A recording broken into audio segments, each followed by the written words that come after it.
Hello everyone, in this video how to write next to a table in Google Docs. Let's begin. First of all, open your Google Docs document or create a new blank.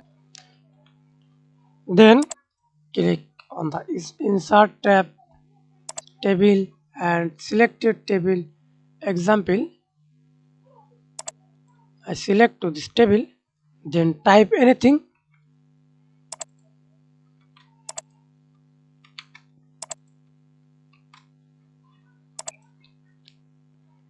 Okay, then increase or decrease your table.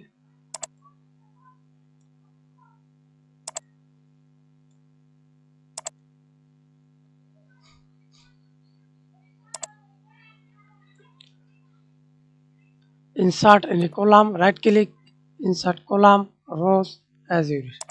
Then secondly, select two cells, right click, merge cells. Okay, then again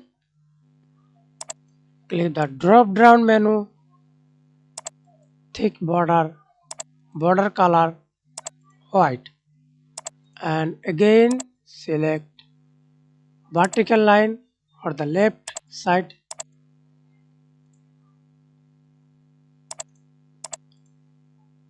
Color black.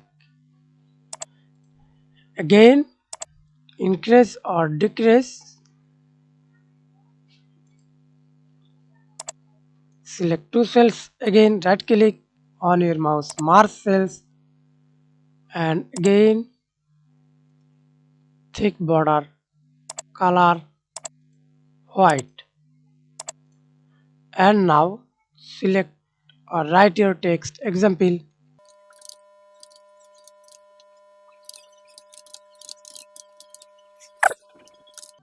enter. That's it. Thanks for watching video. Please like, comment, share and subscribe to my channel.